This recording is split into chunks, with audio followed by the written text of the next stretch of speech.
retak ke laut. Sayur retak guys, kacang panjang. Ini tukang ambil sayur.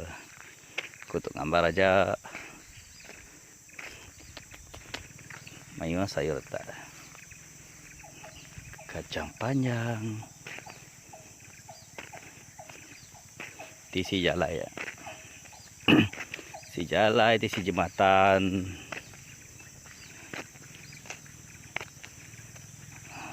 Banyak tukang ambil sayur. Pencuri sayur. Namanya aja deh. Ambil banyak ke.